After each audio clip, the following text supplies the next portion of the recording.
morning and welcome to Love Every Moment, coming to you today from Paso Robles, California, which I understand locals just say Paso. Well, today's verse is Matthew 5:13, which says, "You are the salt of the earth, but if the salt has become tasteless, how can it be made salty again? It is no longer good for anything except to be thrown out and trampled underfoot by men." Well, this is quite a shift, it seems, from the Beatitudes where we have blessed are these people and that people.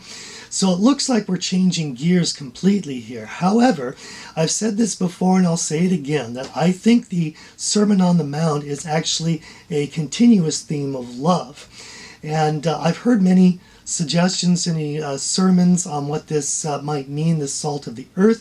The main one I hear preachers talking about is that salt was used as a preservative, and somehow we're supposed to preserve the earth. I'm not exactly sure how that works.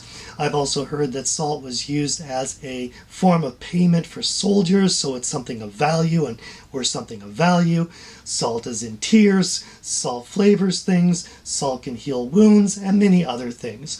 So I say, however, that this still goes back to our main theme of love. And look at this, for example. If you replace the word salt with just about anything else, it will indicate what's really important here. Let me give you a sample.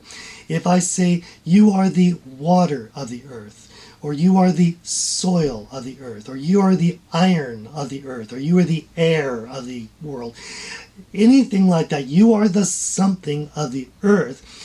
Just the phrasing of that says that you are something special. There's something that's different about you than everybody else. So what could that possibly be? What separates a Christian from everyone else? Well, let's have a look at a cross-reference here that should be quite familiar. How about John 13:35? And it says, "By this will all men know that you are my disciples, if you have the right political party." Wait, it doesn't say that. "By this all men will know that you are my disciples, if you speak in tongues." No, it doesn't say that either. "If you salute the flag." Wait, it doesn't say that. "If you give a tithe." No. "If you out-argue atheists." No, it doesn't say that either. "If you stand against gay rights." No. "If you attend church every week." No, it doesn't say that either. "If you have the right social posts." No, it says, "By this all men will know that you are my disciples, if you have love one for another." Love is what separates us. Love is what makes us salty. And I don't know about you, but when there's a lot of salt on my French fries, I like to eat them a lot more. It makes me hungrier for more. And it also makes me thirsty, maybe in this case for the living water. So back to our main verse, you are the salt of the earth, but then it has this warning here. "But if the salt has become tasteless, how can it be made salty again? It is no longer good for anything except to be thrown out and trampled underfoot of men." Wow, I don't know about you, but whatever this might mean, it's pretty negative, and I wouldn't want this to be said of my life. So let's look at another cross-reference here and see what's going on. If this salt is all about love, let's look at the letter to Ephesians, which is in the book of Revelation. Revelation 2, and I'm going to be focusing on verse 4. Revelation 2 is Jesus' letter to the church of Ephesus. And